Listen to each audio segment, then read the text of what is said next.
وَيَقُولُ الَّذِينَ آمَنُوا لَوْلَا نُزِّلَتْ سُورَةٌ فَإِذَا أُنزِلَتْ سُورَةٌ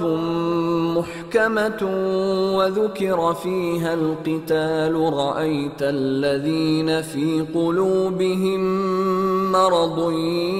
يَنظُرُونَ إِلَيْكَ نَظَرَ الْمَغْشِيِّ عَلَيْهِ مِنَ الْمَوْتِ فَأَوْلَىٰ لَهُمْ طاعة وقول معروف فإذا عزم الأمر فلو صدقوا الله لكان خيرا لهم فهل عسيتم إن توليتم أن تفسدوا في الأرض وتقطعوا أرحامكم أولئك الذين لعنهم الله فأصمهم وأعمى أبصارهم أفلا يتدبرون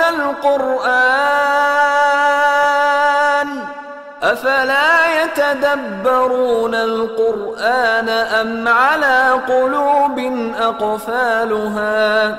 إن الذين ارتدوا على أدبارهم من بعد ما تبين لهم الهدى الشيطان سول لهم وأملى لهم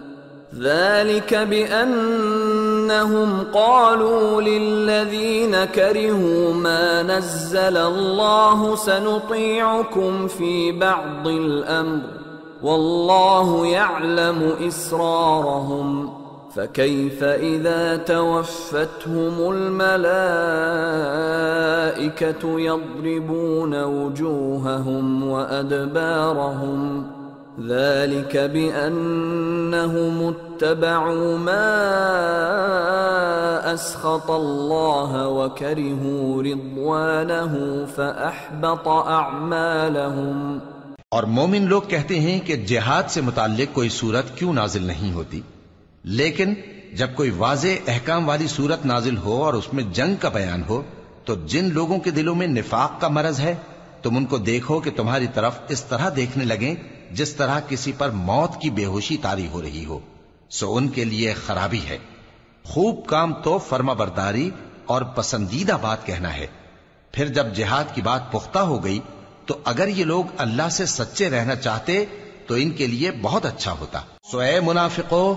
عجب نہیں کہ اگر تم حاکم ہو جاؤ تو ملک میں خرابی کرنے لگو اور اپنے رشتوں کو توڑ ڈالو۔